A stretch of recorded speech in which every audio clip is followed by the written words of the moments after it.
मित्रांनो, आयुष्यात कधीकधी असा काळ येतो की जिथे प्रत्येक गोष्ट आपल्यासाठी अनुकूल होऊ लागते. वृश्चिक राशीच्या लोकांसाठी सध्या तसाच एक विशेष काळ सुरू होत आहे. अनेक दिवसांपासून जे अडथळे, अडचणी आणि मानसिक ताण होते ते आता हळूहळू दूर होताना दिसतील. पण लक्षात ठेवा, यशाच्या उंबरठ्यावर उभे असताना एक छोटीशी चूक सुद्धा मोठं नुकसान करू शकते. म्हणूनच हा काळ जितका चांगला आहे तितकाच सावध राहण्याचा देखील आहे. नंबर 1 आहे, करिअरमध्ये मोठी संधी मिळणार. या काळात तुमच्या कामाच्या दखल वरिष्ठांकडून घेतली जाईल. बराच काळ तुम्ही जे प्रयत्न करत होतात त्याचे फळ आता मिळण्याची वेळ आली आहे. काहींना नवीन जबाबदाऱ्या मिळतील तर काहींना पदोन्नतीची संधी मिळू शकते. जर तुम्ही नोकरी बदलण्याचा विचार करत असाल तर चांगल्या ऑफर्स तुमच्याकडे येऊ शकतात. पण इथे सर्वात मोठी चूक म्हणजे कोणतीही ऑफर लगेच स्वीकारणे. पगार, कामाचे वातावरण, भविष्यातील वाढ यांचा नीट विचार करा. कोणाच्याही बोलण्यावर विश्वास ठेवू नका. स्वतःची खात्री करूनच पुढे जा. नंबर 2 आहे, आर्थिक स्थिती मजबूत होणार. आर्थिकदृष्ट्या हा काळ खूप सकारात्मक आहे. अचानक धनलाभ होण्याचे संकेत आहेत, जसे की जुने अडकलेले पैसे परत मिळणे, एखाद्या गुंतवणुकीतून फायदा होणे किंवा नवीन उत्पन्नाचा मार्ग मिळणे. काहींना व्यवसायातून मोठा फायदा होऊ शकतो. मात्र इथेच लोक चूक करतात की ते पैसा आला की लगेच खर्च करणे. अनावश्यक खरेदी, दिखावा किंवा चुकीच्या ठिकाणी गुंतवणूक केल्यास नुकसान होऊ शकते. म्हणूनच पैशांचा योग्य वापर करा. बचत आणि योग्य गुंतवणूक यावर भर द्या. नंबर 3 आहे, नात्यांमध्ये सुधारणा होणार. घरात आणि नातेसंबंधांमध्ये जो तणाव होता तो आता कमी होईल. कुटुंबातील सदस्यांमध्ये पुन्हा एकदा जवळीक निर्माण होईल. जुने गैरसमज दूर होतील आणि प्रेम वाढेल. जर तुम्ही एखाद्या व्यक्तीसोबत दुरावा अनुभवत असाल तर पुन्हा संवाद सुरू होण्याची शक्यता आहे.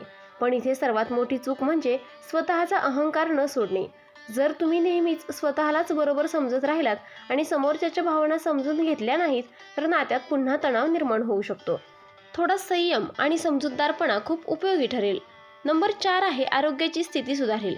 आरोग्याच्या बाबतीत तुम्हाला हळूहळू सुधारणा दिसेल. पूर्वीचे त्रास कमी होतील आणि शरीरात नवीन ऊर्जा जाणवेल. मानसिक ताणही कमी होईल, ज्यामुळे तुम्ही अधिक सकारात्मक राहाल.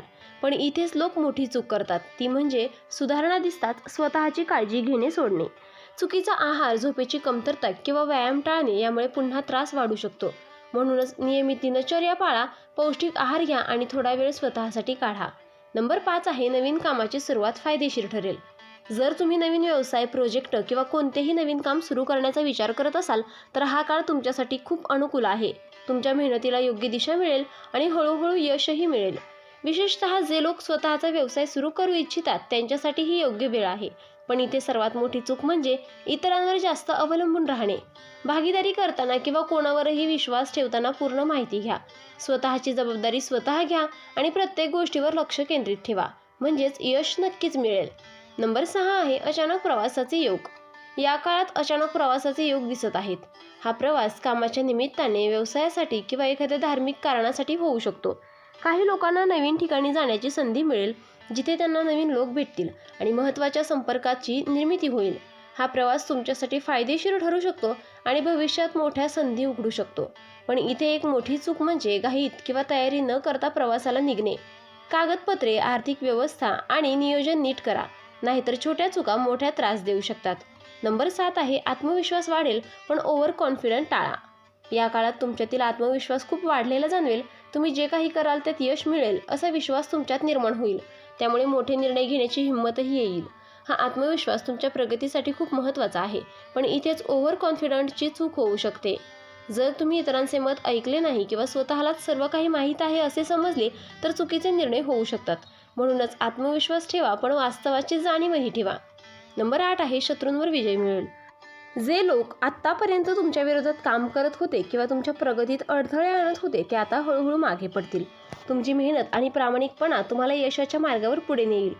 काही लोक तुमच्यावर टीका करतील किंवा तुमची बदनामी करण्याचा प्रयत्न करतील, पण त्याचा फारसा परिणाम होणार नाही. पण इथे सर्वात मोठी चूक म्हणजे बदला घेण्याचा प्रयत्न करणे. जर तुम्ही नकारात्मकतेमध्ये अडकून राहिला तर तुमची ऊर्जा वाया जाईल. शांत राहून आणि स्वतःच्या कामावर लक्ष केंद्रित करून पुढे जाणेच योग्य ठरेल. नंबर 9 आहे, आध्यात्मिक शक्ती वाढेल. या काळात तुमची आध्यात्मिक बाजू अधिक मजबूत होईल. देवावरची श्रद्धा वाढेल आणि तुम्हाला अंतर्मनातून शांतता मिळेल. काही लोक ध्यान, जप किंवा प्रार्थनेकडे वळतील, ज्यामुळे त्यांना मानसिक स्थैर्य मिळेल. विशेषतः श्री स्वामी समर्थ, भोलेनाथ किंवा आपल्या श्रद्धास्थानाची भक्ती केल्याने सकारात्मक ऊर्जा मिळेल. पण इथे एक चूक म्हणजे केवळ संकटाच्या वेळीच देवाची आठवण काढणे. नियमित साधना आणि श्रद्धा कायम ठेवली तर त्याचा अधिक चांगला परिणाम दिसेल. नंबर 10 आहे सर्वात मोठी चूक. उतावळेपणा आणि दुर्लक्ष. हा संपूर्ण काळ तुमच्यासाठी सुवर्ण संधी घेऊन येत आहे, पण याच काळात सर्वात जास्त सावध राहण्याची गरज आहे.